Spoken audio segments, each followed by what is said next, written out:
Nah, beberapa hal di dalam texting yang Bapak Ibu posting di G-Class kita itu sangat interesting ya waktu membaca chapters dari Pendeta Bambang Ruseno Utomo ya.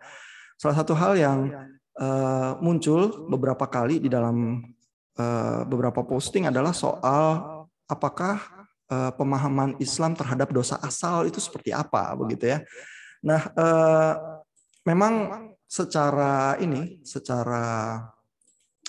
pemahaman yang tradisional, umat Islam itu tidak punya konsep dosa asal ya, karena ini saya tunjukkan ya ayatnya ya, cerita Adam ya di Quran itu dari surah 2 ya, Al-Baqarah ayat 36 dan 37 sebentar.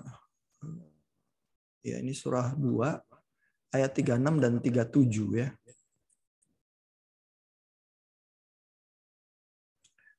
Nah, itu ada kisah Adam di situ ya. Ini ya, coba kita baca ayat 36-nya ya. Lalu setan memperdayakan keduanya dari surga sehingga keduanya dikeluarkan ketika keduanya di sana, di surga maksudnya ya. Dan kami berfirman, turunlah kamu, sebagian kamu menjadi musuh bagi yang lain. Jadi ada pertikaian begitu ya. Dan bagi kamu ada tempat tinggal dan kesenangan di bumi sampai waktu yang ditentukan. Ya, jadi ada kisah bahwa Adam, ini kalau kita baca ayat sebelumnya ya, ayat 35 ya. Dan kami berfirman, wahai Adam ya, jadi ini kisah Adam ya, tinggallah engkau dan istrimu di dalam sorga ya. Jadi kalau di Alkitab Taman Eden di sini diterjemahkan surga ya. Dan makanlah dengan nikmat yang ada di sana susu kamu. Janganlah kamu dekati pohon ini, nanti kamu termasuk orang-orang yang zolim. Ya, jadi ada larangan itu juga yang dikatakan di Quran. Tetapi larangannya juga dalam bentuk jangan kamu dekati pohon ini, begitu ya, nanti kamu termasuk orang yang zalim. Lalu di ayat 36 yang barusan kita baca, setan memperdayakan keduanya. Ya, jadi keduanya mestinya Adam dan Hawa begitu ya. Lalu sehingga mereka dikeluarkan dari sorga begitu ya. Tapi ada ayat 37-nya nih. Kemudian Adam menerima beberapa kalimat ya, perintah dari Tuhannya ya. Lalu dia pun menerima tobatnya. Sungguh Allah Maha Penerima Tobat, Maha Penyayang. Ya, jadi kisahnya tidak open ended ya, melainkan ada bagian di mana Adam itu bertobat, lalu tobatnya diterima Tuhan karena Tuhan tuh Maha Penerima Tobat.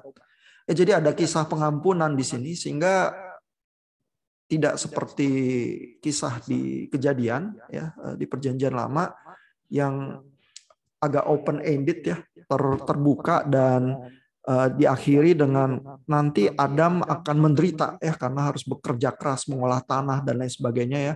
Itu sebagai bagian dari hukuman dan kutukan yang harus dia hidupi terus begitu ya. Nah, di sini kisahnya ditutup dengan pertobatan dan pengampunan. Ya, sehingga juga di dalam pemahaman tradisional Islam tidak ada ruangan ya untuk berpikir soal dosa asal ya, karena di Quran kisahnya seperti itu. Gitu ya. Jadi secara umum pemikiran tradisional Islam tidak mengenal dosa asal ya. Nah, tetapi juga di dalam diskusi yang lalu kan kita pernah bicarakan juga ya, di dalam pemahaman Yudaisme juga tidak mengenal dosa asal itu ya, karena membaca Kejadian itu pemaknaannya berbeda ya buat orang-orang Yahudi begitu ya. Jadi memang arah tradisi pemikiran Kristiani itu mungkin banyak scholars yang bilang itu dimulai dari Agustinus ya, yang mengetengahkan bahwa di dalam kisah Kejadian itu ada kejatuhan ke dalam dosa ya, sehingga ada semacam kanker ya yang sangat mendalam ya di dalam kemanusiaan itu sendiri ya. Terbukti dari betapa fananya kehidupan dan betapa kita mengalami kelemahan-kelemahan manusiawi di dalam seluruh kehidupan kita, yang semuanya itu menunjuk ya kepada satu redemption ya, kepada satu pemulihan kekal yang bisa terjadi nanti di dalam Mesias begitu ya. Nah, jadi pembacaan yang seperti itu memang sangat tipikal Kristiani begitu ya, di Islam dan di Yudaisme nggak ada ya pemahaman tentang dosa asal secara umum gitu. Ya. Nah, lalu Bapak Ibu juga tertarik ya ke bukunya Pak Bambang Ruseno ya soal tauhid ya. Tiada Tuhan selain Allah ya, la ilaha illallah itu ya, 2 kalimat syahadat ya formulasinya. Dan Pak Bambang Ruseno itu membuka ya dengan cukup intriguing gitu ya, bahwa pengakuan kalimat syahadat ini tidak di dalam formula yang seperti itu muncul di Quran. Ya tentu kalau kita baca Quran ada ya parts dan bagian-bagiannya, misalnya di sini dikutip ini dari An-Nisa ya, surah 4 ayat 136, wahai orang-orang yang beriman, tetap beriman kepada Allah dan Rasulnya ya. Ini bagian kedua dari kalimat syahadat itu ya, soal keutamaan Muhammad ya sebagai Rasulnya, serta kitab yang Allah turunkan sebelumnya ya. Jadi ada tentang kitab juga ya. Barang siapa yang kafir kepada Allah ya, ini terjemahan bahasa Indonesia kadang pakai kata ingkar kepada Allah ya, malaikat-malaikatnya, kitab-kitabnya, rasul-rasulnya, dan hari kemudian ya, maksudnya ini hari akhir, hari penghakiman ya, maka sesungguhnya orang itu sesat sejauh-jauhnya ya. Jadi ini intisari syahadat sebenarnya ada di sini ya, mengakui Allah yang satu itu, Allah yang esa itu, dan juga mengakui rasulnya begitu ya. Di surah 2 ini Al-Baqarah 285 mirip ya nuansanya. Tetapi memang tidak di dalam formulasi yang seperti diucapkan di dalam kalimat syahadat ya. Kalimat syahadat komponennya ini bagian tiada Tuhan selain Allah ya, la ilaha illallah. Lalu pengakuan kepada Muhammad sebagai Rasul Allah ya. Ini munculnya di dalam hadits begitu ya, dan di dalam diskusi posting texting Bapak Ibu di situ terjadi diskusi ya, bahwa menarik juga ya bahwa ada pemahaman tradisional keagamaan munculnya tidak di dalam formulasi yang seperti itu di kitab suci ya. Nah, tapi memang hadits juga mendapatkan porsi ya, atau bagian yang sangat penting ya di dalam tradisi Islam ya. Karena hadits itu dimaknai sebagai perkataan yang bisa diurut ya, berdasarkan sumbernya, nanti ditarik kepada kehidupan Muhammad sendiri begitu ya, sehingga itu adalah gambaran bagaimana mempraktekkan Quran ya di dalam kehidupan ya, lewat ucapan-ucapan hadits itu, dan formulasinya untuk kalimat syahadat itu munculnya di hadits itu juga. Dan ini bukan hal yang sangat mengherankan ya, sama seperti kalau buat umat Kristiani ajaran Tritunggal itu tidak muncul dalam formulasi seperti credo ya, Nicea Konstantinopel begitu ya, tapi munculnya di dalam berbagai bagian dari Alkitab ya, yang memang harus disarikan dengan satu pemahaman teologi tertentu begitu ya. Misalnya salah satu konteksnya muncul adalah di Matius 28 ya, di dalam amanat agung itu ya, pergilah ke seluruh dunia, ajarlah mereka dan baptislah mereka ya dalam nama Bapa, Putra dan Roh Kudus ya, sehingga pemahaman soal bahwa gereja Kristen mula-mula, umat Kristiani mula-mula itu sudah memahami Allah itu dalam bahasa yang Tritunggal, itu tercermin juga di situ ya. Walaupun konsep Tritunggalnya sendiri tidak eksplisit tertulis di situ seperti yang diwarisi dalam kredo-kredo ya. Tetapi seluruh pemahaman tradisional Kristiani itu kan memang tidak terlepas juga dari tradisi sebenarnya ya, dan dari kredo-kredo yang kita warisi begitu. Jadi ini bukan hal yang sangat mengherankan sebenarnya, terjadi di dalam banyak agama sih ya, intermingling antara tradisi dan kitab suci begitu ya. Memang orang reform yang suka menekankan sola scriptura ya, tetapi sebenarnya baik Luther, Calvin maupun Zwingli ya tidak pernah meninggalkan tradisi. Ya, mereka malah menggali lebih dalam ya ke dalam pembacaan Agustinus sebagainya ya, dan mengambil ajaran-ajaran itu untuk juga membentuk ya pola pikir waktu zaman reformasi itu ya. Jadi mereka bukan berpikir dalam vakum, pokoknya Alkitab begitu aja, nggak pernah seperti itu sih sebenarnya ya. Bahkan juga di dalam tradisi Protestan reformasi gitu. Nah, ya ada beberapa hal lagi yang menarik yang lain ya yang muncul dalam postingnya Bapak Ibu ya. Tapi sampai di situ dulu, mungkin ada pertanyaan atau komentar, silakan kalau ada.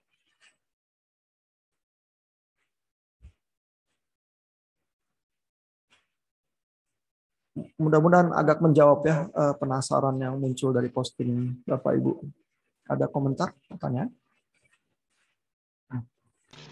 Pak, mau nanya boleh Pak? Ya Pak. Kalau tadi kan Pak Ihan ambil contohnya Allah Tritunggal Pak di Kristen gitu. Kalau soal apa kalimat syahadat ini ada nggak sih kayak aliran Islam lain yang mendebat gitu? Kan kalau di Kristen kan ada ya Allah Tritunggal itu ada tradisi yang berbeda-beda gitu Pak. Kalau soal syahadat itu di Islam juga ada gitu nggak Pak? Sebenarnya baik secara mayoritas tradisi Katolik dan Kristen ya yang dianggap mainstream ortodoks, nggak ada perbedaan sih ya, karena sama-sama mewarisi apa tradisi itu ya, pengakuan iman yang sama ya.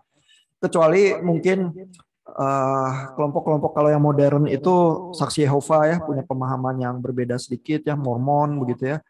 Lalu kalau yang dari church history mungkin yang apa di dalam konsili-konsili itu ditolak sebagai bidat-bidat ya, Arianisme, Nestorianisme, Eutikianisme begitu ya.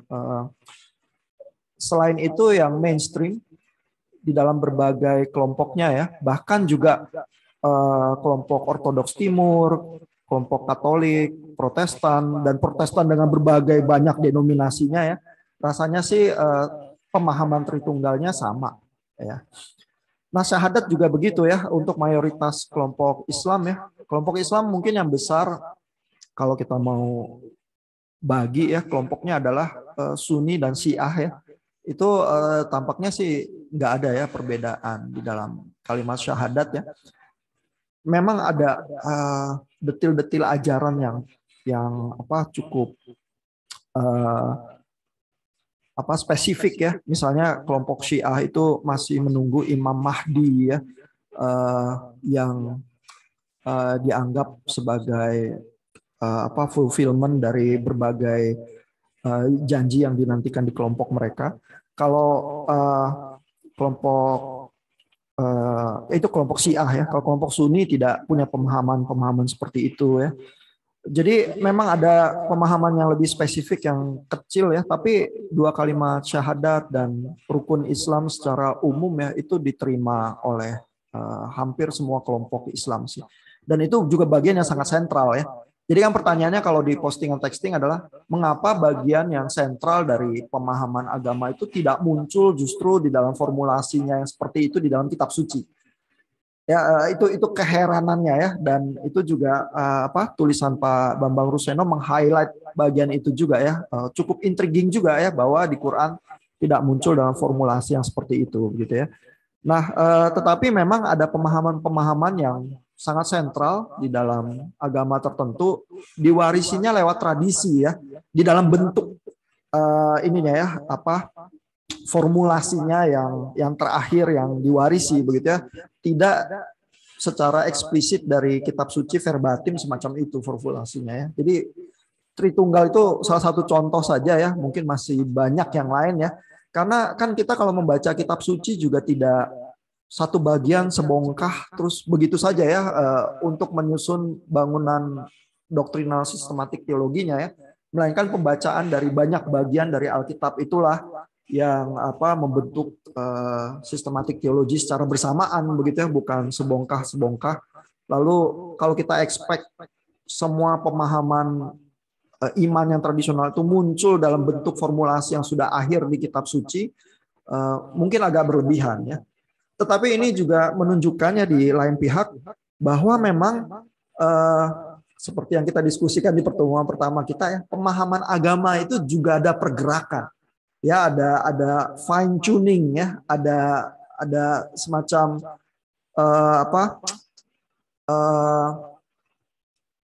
formulasi yang makin lama makin tajam, makin mendetail begitu ya, yang terus diwarisi dalam tradisi-tradisi tertentu begitu ya. Itu tampaknya sih kalau kita baca teks dan terus lihat pemahaman tradisional iman tertentu, kita akan selalu melihat fenomena semacam itu sih. Jadi bukan hal yang sangat mengejutkan. Ya, tapi tadi pertanyaannya apakah ada ya yang berpendapat lain terhadap kalimat syahadat? Rasanya itu kalimat syahadat ya, posisinya di dalam pemahaman Islam itu adalah mirip seperti baptisan. Ya, jadi sebenarnya kalau orang Kristen itu dibaptis menjadi sebagai tanda fisik ya, sebagai witness ya kepada publik bahwa sekarang dia memeluk agama Kristiani ya. Kalau buat orang Islam, kapan itu masuknya ya menjadi mualaf yang menjadi Islam? Itu kalau mengucapkan 2 kalimat syahadat. Jadi itu sentral banget. Begitu ya. Dan begitu mengucapkan 2 kalimat syahadat, pada saat itulah seseorang secara publik itu jadi muslim.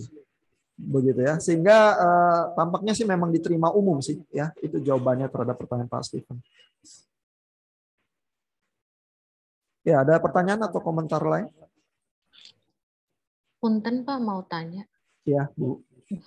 Kalau dibilang kembali ke fitrahnya itu sebenarnya artinya apa sih Pak yang dimaksud? Oh ya, itu tulisan postingnya Pak Stephen ya kalau nggak salah ya di texting. Iya. Ya, dari bukunya Pak Bambang Ruseno ya. Iya betul Pak. Makasih. Ya, jadi kalau fitrah ya di dalam pemahaman tradisional Islam adalah orang yang memang menyembah Tuhan. Begitu ya, dan menyembah Tuhan yang esa itu mengingat hari penghakiman, sehingga di dalam pemahaman yang semacam itu, di dalam iman yang semacam itu, dia akan berusaha hidup yang baik. Itu fitrahnya. Ya, kalau melanggar fitrah berarti menolak Tuhan yang seperti itu, begitu ya. Terus sehingga hidupnya terus jadi sembarangan, begitu ya. Jadi kembali kepada fitrah karena dipahami semua manusia diciptakan untuk percaya kepada Tuhan sebenarnya. Baik Pak, terima kasih Pak. Ya Bu. Mungkin kita lanjut sedikit lagi ya dari beberapa hal yang mungkin sentral ya di dalam chapter-chapter yang dibahas oleh Pak Bambang Ruseno ini ya. Ini ada bagian dari halaman 35 ya, cukup penting. Bentar saya cari dulu halamannya.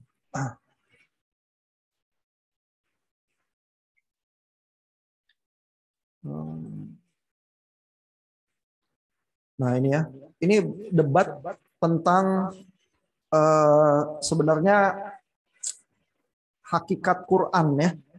Jadi di sini zat dan sifat Allah ya perdebatannya.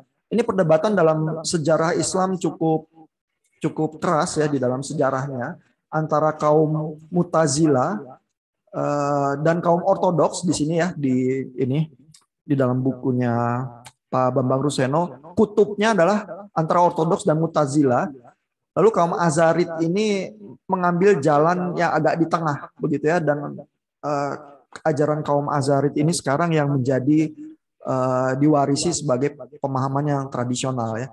Jadi dilemanya adalah kan Bapak Ibu baca ya di chapternya Pak Bambang Ruseno, di dalam pemahaman tradisional Islam nama-nama Allah itu jadi penting ya, karena itu kalau di dalam sistematik teologi Kristen itu seperti atributnya Allah ya, maha pengampun, maha kuasa dan seterusnya ya, nama-nama yang disematkan kepada Allah itu atribut-atribut Allah dan sifat-sifat Allah ya. Nah lalu pertanyaannya tentu adalah ini terkait dengan tauhid juga ya, bahwa keesaan Tuhan itu kan sangat dipertahankannya dan menjadi hal yang luar biasa krusial ya di dalam konteks politeisme di Jazirah Arab ya, yang politeisme itu ditolak sehingga keesaan itu yang dikonfirmasi dengan sangat kuat ya. Nah, tapi lalu sifat-sifatnya ya, misalnya kemahatauan, kemahakuasaan, dan termasuk Quran ya, karena Tuhan Allah adalah Allah yang maha bicara ya. Itu apakah kekal juga? Pertanyaan itu yang mengakibatkan perdebatan teologi yang sangat besar ya di zaman ini antara Ortodoks dan Mu'tazilah. Ya, jadi pertanyaannya adalah kalau Quran itu kekal, lalu berarti ada entitas lain selain Tuhan yang kekal juga, yaitu Quran ya, yang katakanlah sudah ada di dalam sorga yang terus diturunkan waktu zaman Muhammad oleh malaikat Jibril kepada Muhammad gitu ya. Nah ini ada dua entitas paling sedikit yang ada di dalam kekekalan ya. Kalau tidak mau menyebut sifat-sifat Allah sebagai semacam entitas yang lain juga begitu ya. Nah berarti nanti terancam ya keesaan Allah itu ya, karena ada zat yang lain nih yang sama kekalnya seperti Allah gitu ya. Dan perdebatannya itu munculnya seperti itu ya. Jadi ini posisi tengah yang diambil oleh kelompok Azarid itu ya. Tuhan adalah esa, unik, kekal, dan maha ada. Allah mempunyai sifat-sifat. Hal ini jelas telah dinyatakan di dalam Al-Quran ya, melalui nama-nama itu misalnya ya. Sifat-sifat tersebut kekal, namun tidak sama dengan zat Allah dan tidak pula berbeda atau lain dari zat Allah. Gitu ya. Jadi ini kalimat yang sangat paradoksikal begitu ya. Al-Quran adalah firman Allah. Di dalam Al-Quran itu menyatu antara yang hakikah, yang kekal, dan yang mahfum, yang temporal. Begitu ya. Jadi antara kelompok yang ortodoks dan yang Mu'tazilah, yang Mu'tazilah itu menolak ya ada entitas lain yang kekal selain Allah karena nanti terancam. Kalau yang ortodoks bilang ya nggak bisa ya, Quran juga dari surga. Ya. Lalu kaum Azarid ini mengambil jalan tengah itu ya, di dalam pemahamannya agak paradoks itu ya. Jadi Quran itu memang ada bagian yang temporalnya karena menjadi buku dan menjadi tulisan, tapi ada hakikahnya itu yang kekal, yang ada di dalam surga dari awal ya. Ada Alkitab itu ya, ibunya kitab suci itu yang ada di surga begitu ya, di dalam pemahaman tradisional Islam. Ya, nah ini muncul lagi ya diskusi ini di dalam bacaan chapter yang minggu depan Bapak Ibu akan baca ya. Tapi karena berhubungan kita bisa lihat ya, ini di halaman 90 dari chapternya Pak Bambang Ruseno ya, tentang Quran ya. Nanti secara lebih mendetail Bapak Ibu baca minggu depan ya. Nah jadi ini ya argumennya kelompok Mu'tazilah ya. Di pihak lain kalau golongan Mu'tazilah menentang keras pandangan kaum ortodoks. Menurut golongan Mu'tazilah Al-Quran adalah diciptakan.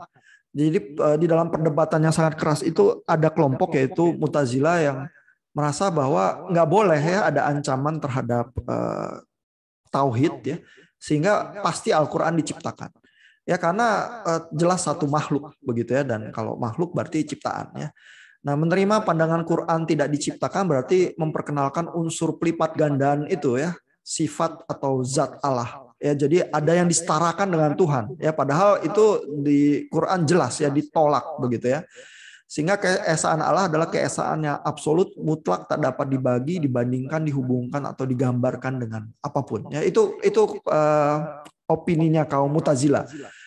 Ya, tapi kelompok Azarid itu tadi ya mengambil jalan tengah ya, yang di bagian bawah ini ya. Kelompok Azarid, kaum pengikut Al-Azari ya, itu mengambil posisi antara kalangan ortodoks dan Mu'tazilah. Azarid membedakan antara kata lahiriah, pernyataan konkret dari Quran di dalam bahasa, atau mahfum ya, jadi ada yang temporal itu tadi, dan ada yang hakikat ya, yang sesungguhnya hakikahnya Quran yang bersatu dengan hakikat Allah sendiri ya, karena kan firman ya, berarti Allah yang berbicara ya di dalam pemahaman itu begitu ya.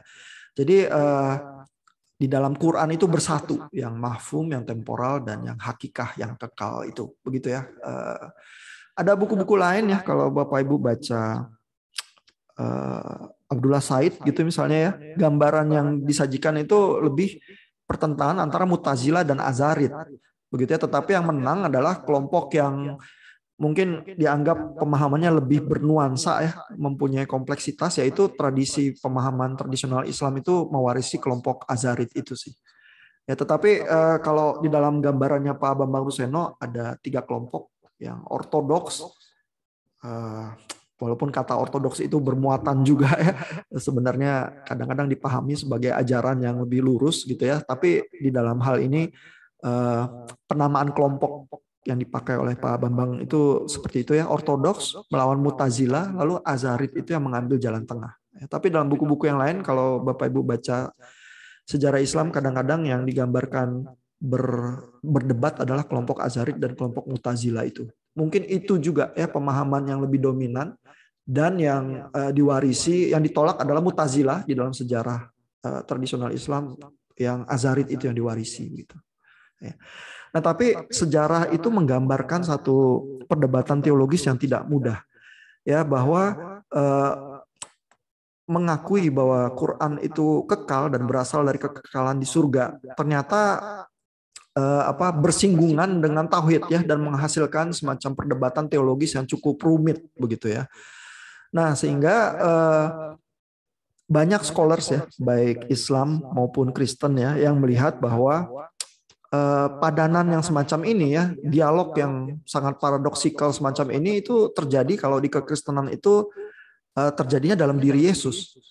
Ya, karena begitu Yesus itu diklaim sebagai inkarnasi Allah, maka yang kekal dan yang temporal itu jadi satu, ya. Realem yang ilahi, yang divine, dan yang manusia itu bersatu begitu, ya. Dan disitulah terjadi perdebatan sulitnya, ya, di dalam sejarah konsili-konsili di dalam sejarah gereja, ya kan. Nah, sehingga banyak scholars yang berusaha mempelajari Islam dan Kristen dan interaksinya itu bilang, ya, sebenarnya memadankan Quran dengan Alkitab Kristen itu nggak pas, ya. Tapi yang pas adalah memadankan Quran dengan Yesus, ya, karena di dalam tradisi Kristiani firman itu menjadi manusia, di dalam tradisi Islam firman itu menjadi kitab, gitu ya. Tapi perdebatan pemahaman teologisnya jadi serumit itu, ya, di dalam bangunan doktrinalnya begitu, ya. Sehingga kalau orang Kristen melihat umat Islam itu memberikan penghormatan yang sangat tinggi kepada Quran, ya, isu bahwa Quran itu dinista itu jadi sangat serius, ya. Kalau teman-teman yang Kristiani mau memahami bagaimana perasaannya, ya, adalah bagaimana kalau Yesus itu dinista, ya. Misalnya, ya tentu di dalam sejarah juga tulisan kitab suci Yesus memang pada kenyataannya di dalam kisahnya dinista begitu, ya, bahkan disalibkan dan dibunuh begitu, ya. Tetapi tetap buat orang Kristen kecintaan kepada Yesus itu luar biasa tinggi, ya, sehingga kalau yang dihina Yesus mungkin orang Kristen merasakan sesuatu yang cukup serius, ya, dibanding misalnya secara tekstual kitab suci begitu, ya, karena kan ini Allah sendiri yang dihina begitu, ya. Jadi perasaannya itu berbeda. Nah, kalau teman-teman yang Kristiani ingin memahami perasaan kaum Islam, ya, terhadap Quran yang sangat dihormati, dan kalau sampai dinista dan menerima penghinaan, mungkin perasaannya itu setinggi itu, begitu, ya. Nah, seringkali karena ini tidak paralel secara sepadan, ya, seringkali dialog itu jadi sulit karena perasaan-perasaan itu jadi saling sulit dipahami sih, antara yang Kristen dan yang Islam.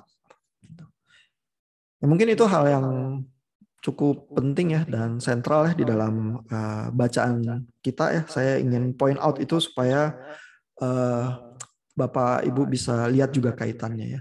Dan itu kaitannya juga bersinggungan dengan konsep tauhid juga, ya, yang dianggap sangat sentral juga di dalam agama Islam sih, ya. Silakan kalau ada komentar atau pertanyaan sampai situ dulu. Pak, mungkin saya cuma mau tanya untuk mengklarifikasi.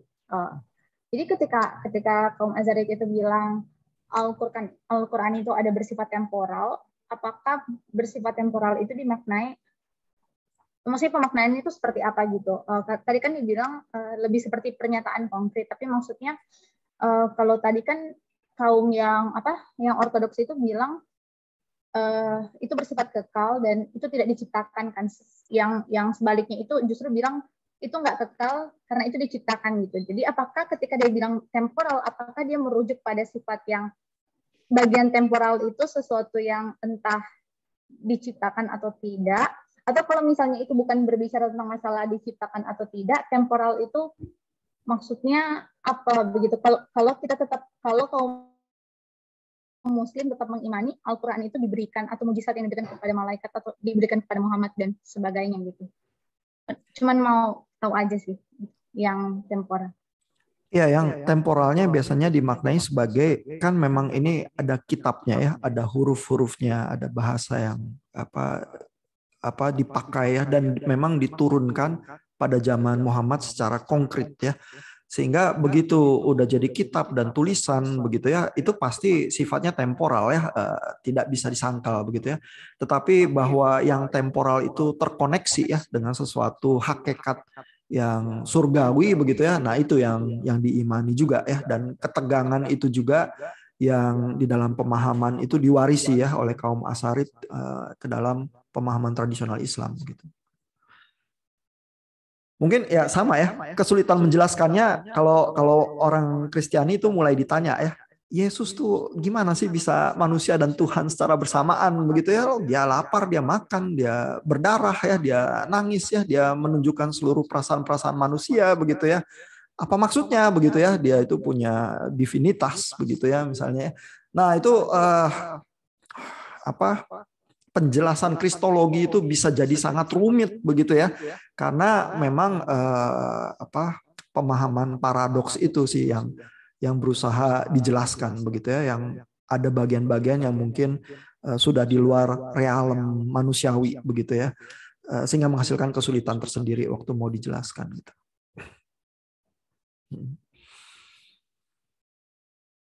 Ya, tapi mudah-mudahan karena memahami paralelnya, siapa tahu kita bisa lebih memahami juga ya ketegangan ataupun kadang ketidakpahaman yang terjadi ya di dalam dialog-dialog serupa yang semacam itu gitu.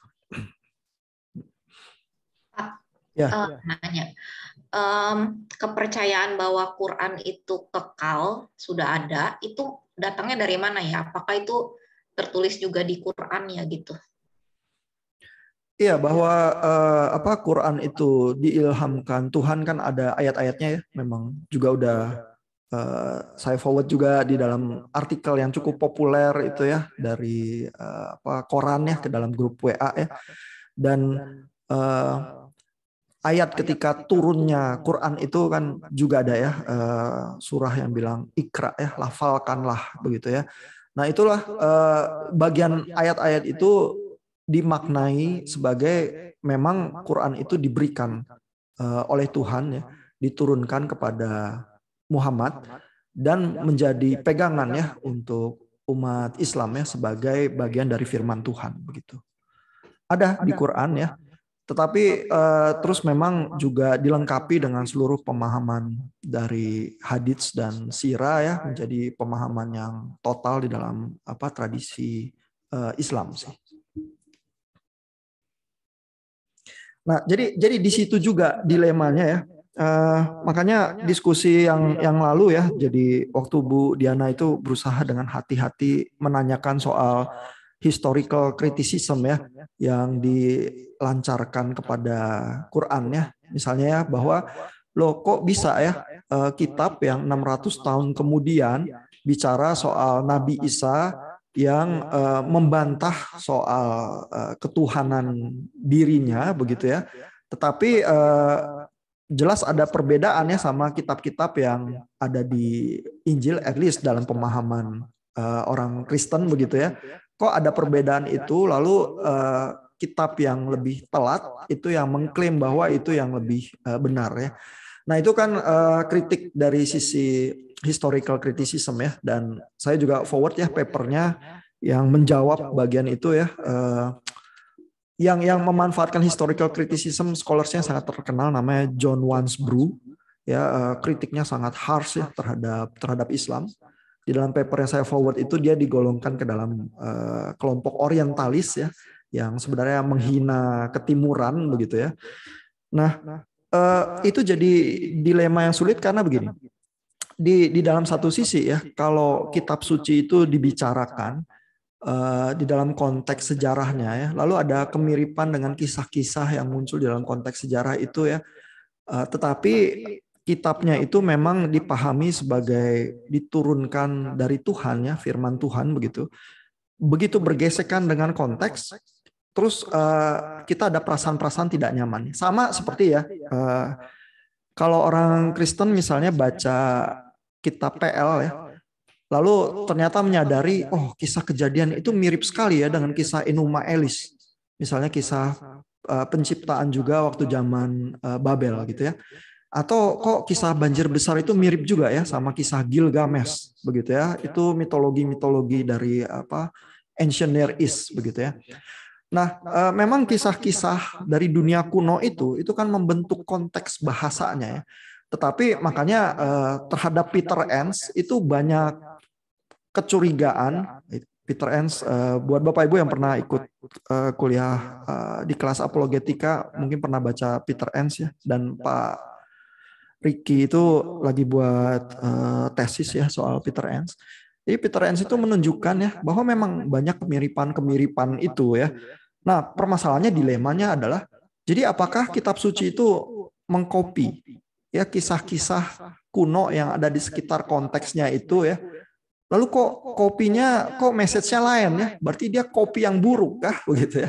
Makanya orang-orang yang tidak suka Peter Enns itu ya mengklaim ya bahwa Peter Enns itu merendahkan Alkitab ya menjadi semacam kitab yang ditulis manusia saja. Tapi kalau Bapak Ibu baca Peter Enns nggak melakukan itu sih. Dia tetap percaya inspirasi Roh Kudus ya terhadap Alkitab. Nah, cuman saking tidak nyamannya ya baca bahwa oh ini ada kemiripan nih terhadap kisah-kisah di sekitar terjadinya kitab suci itu, tapi kok kitab suci menulis message yang berbeda begitu ya. Nah, sehingga ada perasaan terancam begitu ya terhadap pemahaman tradisional terhadap kitab sucinya. Nah, jadi dilemanya seperti itu ya. Permasalahannya adalah ya, memang kan kalau kitab suci itu paradoksikal ya, memang Tuhan itu care ya terhadap human affairs ya, terhadap hal yang terjadi di dalam dunia dan manusia, terus berespons terhadap itu, berfirman di dalam hal itu ya, maka ya pasti akan ada korelasi-korelasinya ya, karena kalau Tuhan pakai bahasa yang sama sekali tidak dipahami oleh zamannya ya bisa aja gitu ya, tapi nanti message-nya tidak sampai begitu ya. Nah, lalu juga pertanyaannya terhadap kalau ada kemiripan ya antara teks di kitab suci dengan konteks budaya di sekelilingnya, apakah kitab suci mengcopy dari konteks budaya sekelilingnya? Biasanya sih terbukti tidak ya, karena message yang ada di kitab suci tertentu biasanya berbeda juga ya, walaupun ada kemiripan kontekstual gitu ya, tetapi message-nya itu berbeda biasanya dari kisah yang sejamannya itu.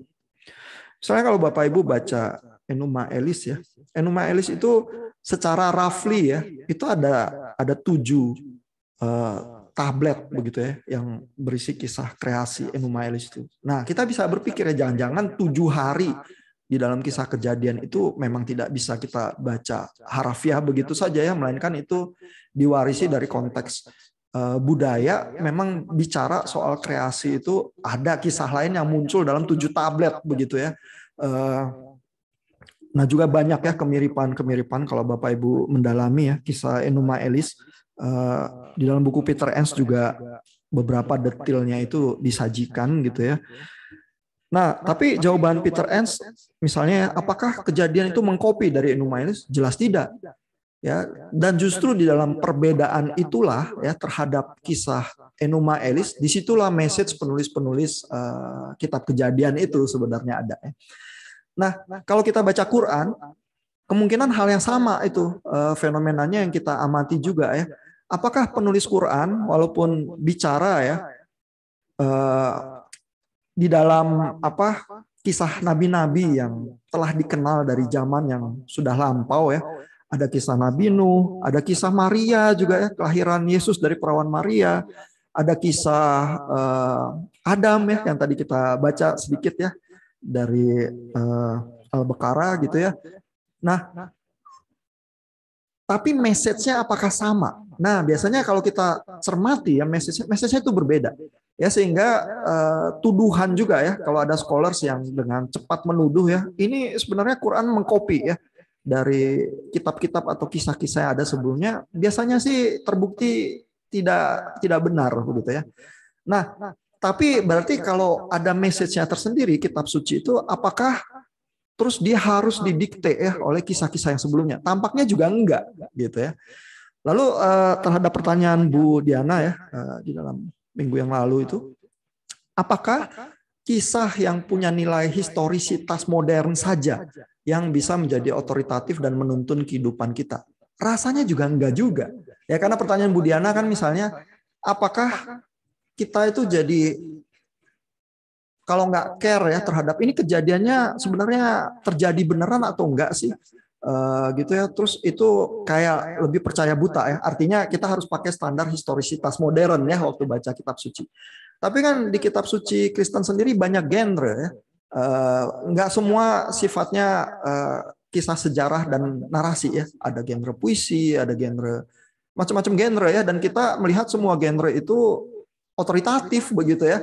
Jadi tampaknya pertanyaannya, apakah harus kisah yang sesuai standar historical modern itu yang berotoritas? Tampaknya enggak juga.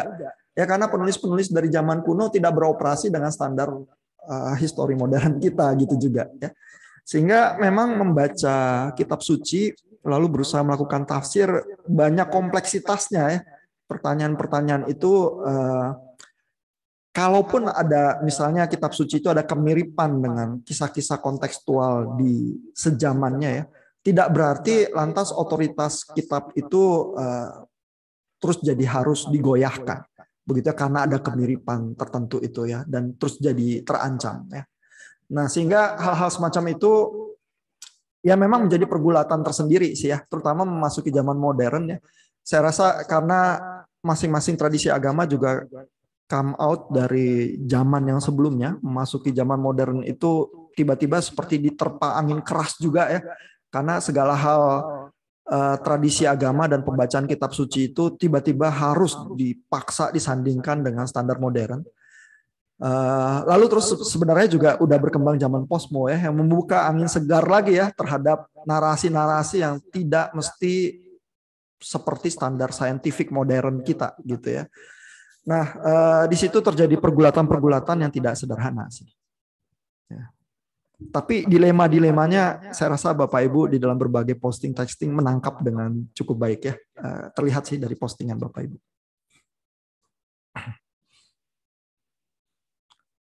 Ya, ini jadinya jadi makin complicated, lebih complicated dari ketika Bapak Ibu posting textingnya dulu ya. Silakan kalau ada komentar lagi Bapak Ibu atau pertanyaan boleh.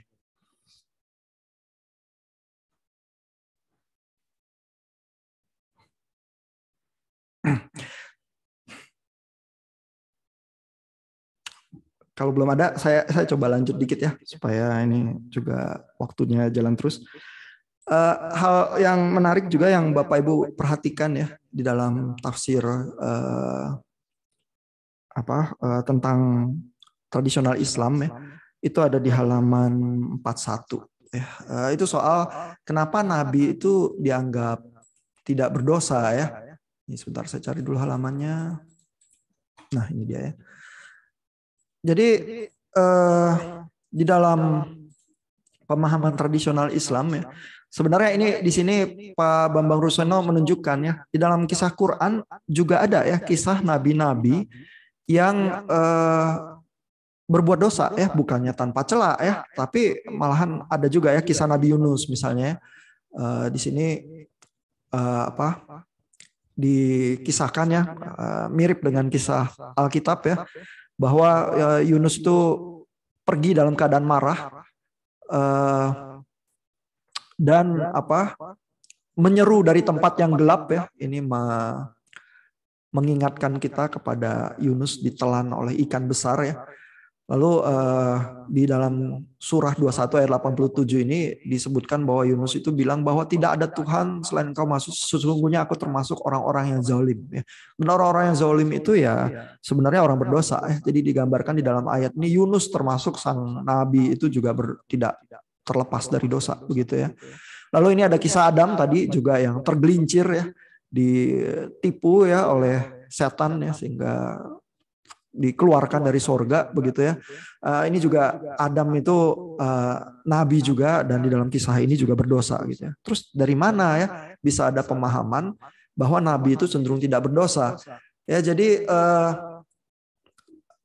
ini juga di halaman berikutnya halaman 42 Pak Bambang itu menuliskan ya, ada hadits yang diwarisi ya, hadits Muslim menceritakan bahwa malaikat Jibril itu membersihkan hati Muhammad waktu kecil dari tanda bekas setannya, sehingga Muhammad itu tidak pernah disentuh oleh setan sehingga tidak berdosa.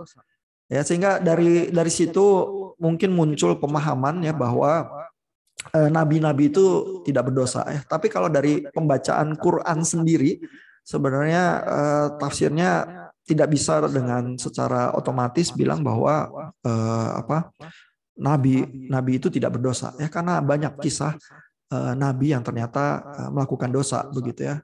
Nah, tapi ada hadits ini yang diwarisi sehingga memang di dalam pemahaman tradisional Islam secara umum nabi itu dianggap tidak berdosa begitu ya. Dan kalau kita memahami tadi bahwa pemahaman doktrin yang tradisional itu bukan muncul dari kitab suci begitu saja, melainkan lewat satu proses kristalisasi ya, sehingga banyak bagian dari kitab suci itu, dan dalam hal ini kalau pemahaman tradisional Islam juga dari hadits ya, itu masuk mengambil bagian dan membentuk pemahaman tradisionalnya secara umum, maka kita ya bisa memahami ya bahwa memang tidak sesimpel itu baca Quran terus tafsir gitu saja dari teks Quran terus itulah jadi pemahaman tradisionalnya ya.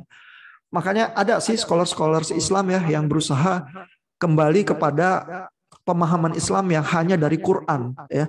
Tetapi itu mungkin menghadapi arus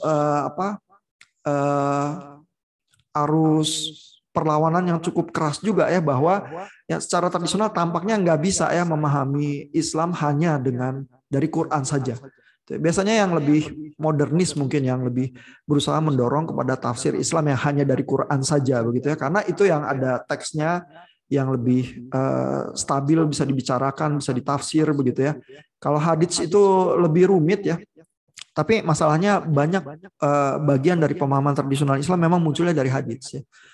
Misalnya kalau Bapak Ibu penasaran ya, kok di dalam Islam dan Yudaisme kan kayaknya banyak pertentangannya di dalam teks-teks Quran juga, selain ada teks yang lebih friendly ya terhadap Yahudi dan terhadap Kristen yang disebut dengan Alkitab ya, bangsa yang berkitab, itu juga ada ayat-ayat yang sangat hostile juga ya, yang sangat keras juga terhadap Yahudi dan yang Kristen begitu ya. Nah, kok kayaknya memang ada perpecahan ya, walaupun situasinya kompleks. Tapi kok praktek-praktek Yudaisme itu kayaknya ada beberapa yang diwarisi dan cukup sentral ya. Misalnya sunat begitu ya. Jadi orang Yahudi disunat. Di dalam tradisi Kristiani udah enggak, Islam mewarisi itu lagi ya. Terus dari mana ya? Kalau dicari di Quran nggak ada itu, tapi munculnya dari hadits rupanya ya. Ini praktek sunatnya itu, begitu ya. Jadi memang pemahaman yang lengkap ya dari tradisi Islam itu tampaknya nggak bisa terlepas dari hadits begitu aja. Cuman di dalam kelas kita memang kita nggak berusaha baca hadits dengan sangat sistematis, tapi Bapak Ibu baca misalnya dari chapter-chapternya Pak Bambang Ruseno ya, karena bisa jadi luar biasa complicated kalau kita mau menelusuri hadits-hadits itu ya. Target kita cuman Bapak Ibu terbiasa dengan ajaran tradisional Islam lalu baca bagian-bagian Quran ya, karena itu mungkin juga secara status ya bahwa yang diwahyukan memang Quran sih, bukan hadits ya. Tapi hadits juga sangat penting dalam pemahaman dan praktek tradisi Islam itu iya juga. Nah, ada pertanyaan, komentar? Ini kita udah lewat waktu juga nih sedikit. Silakan kalau ada pertanyaan atau komentar.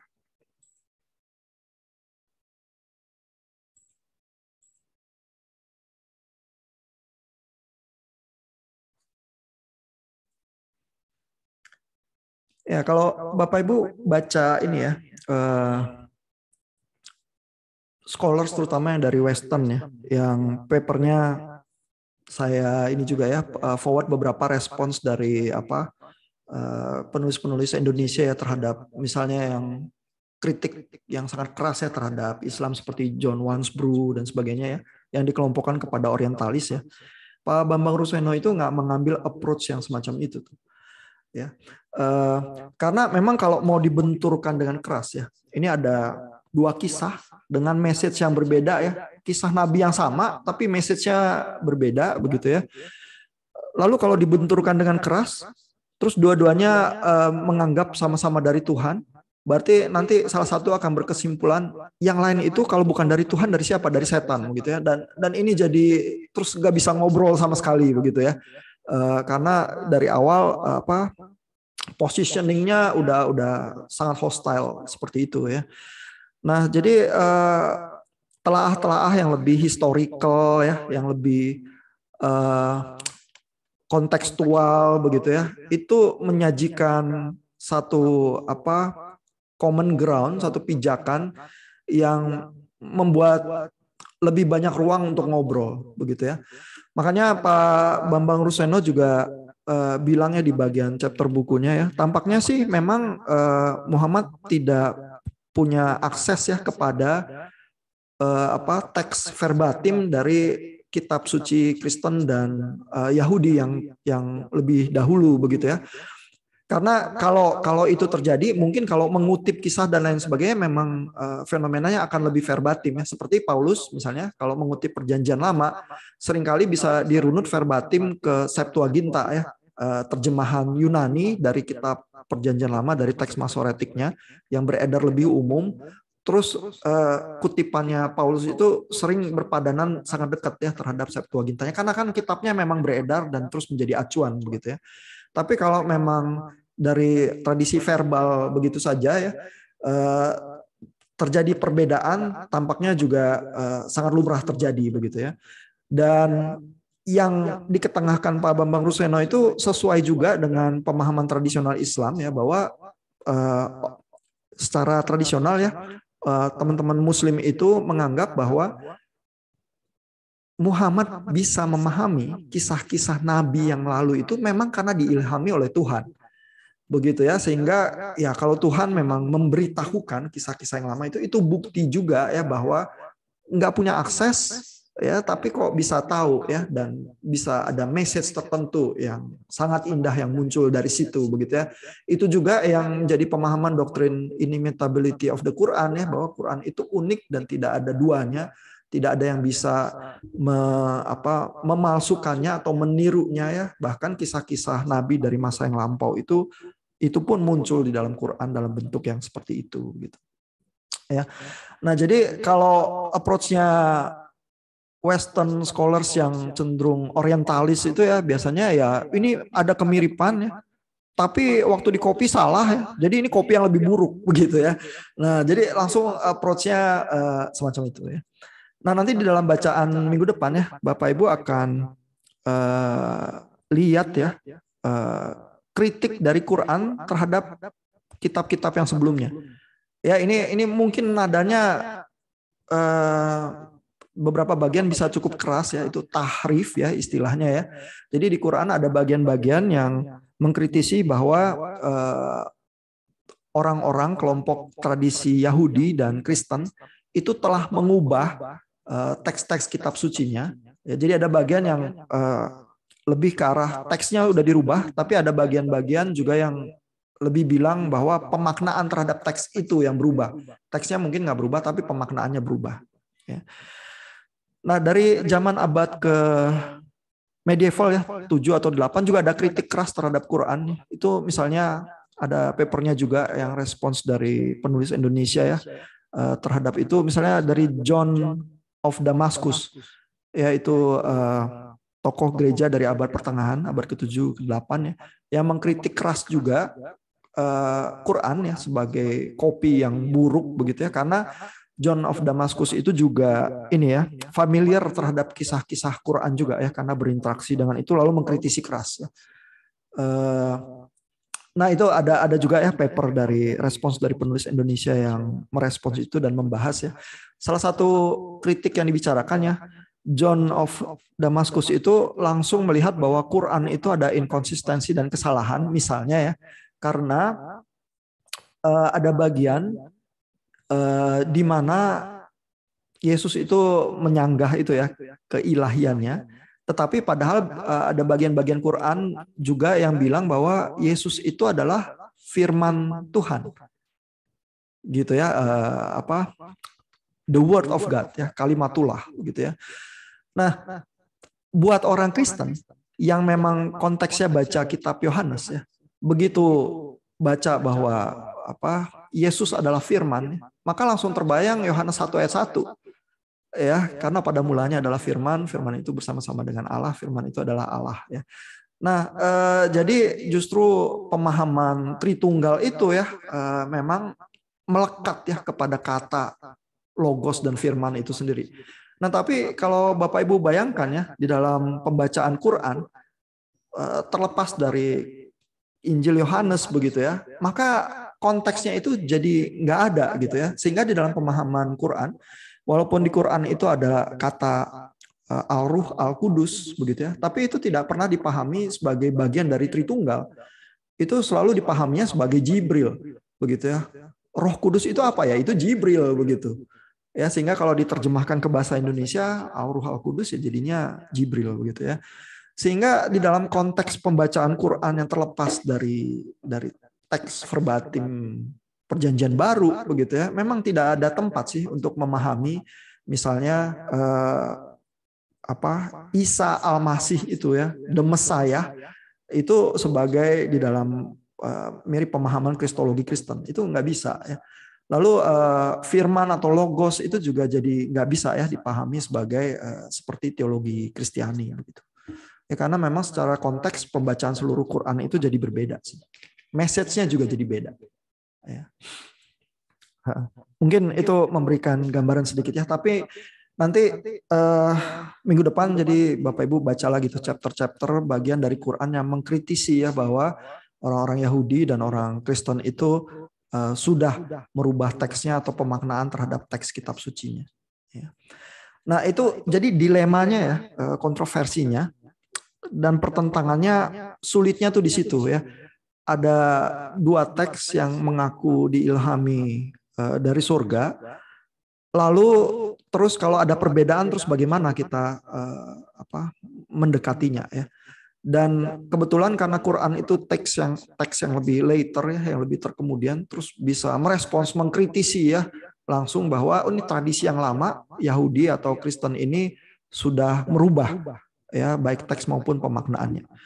Nah ini sebenarnya juga bukan pemahaman yang sangat asing ya buat orang Kristen, karena orang Kristen juga mempunyai pemahaman progressive revelation itu. Ya, Perjanjian Baru misalnya dianggap lebih jelas ya dan memberikan cahaya yang khusus untuk memahami Perjanjian Lama. Mungkin orang-orang dari tradisi rabbinik dan Yudaisme nggak akan setuju ya dengan kalimat yang semacam itu kalau dikatakan oleh orang Kristen ya, tapi tradisi Kristiani memang memahami progressive revelation itu seperti itu juga. Nah, teman-teman yang Islam itu sama ya, jadi dipahaminya Quran itu yang paling sempurna karena yang paling akhir dan menyempurnakan seluruh kitab-kitab yang sebelumnya, walaupun kitab-kitab yang sebelumnya diakui, dan Muhammad adalah nabi penutup begitu ya, the seal of the prophet begitu ya di dalam pemahamannya. Nah, ketegangan itu tuh yang menjadi konteks relasi Islam Kristen ya. Terus gimana kita menyikapinya ya supaya bisa hidup mungkin lebih berdampingan ya dan lebih produktif. Itu pertanyaan-pertanyaan yang butuh jawaban teologis yang tidak mudah. Ya. Ada komentar atau pertanyaan dari Bapak Ibu?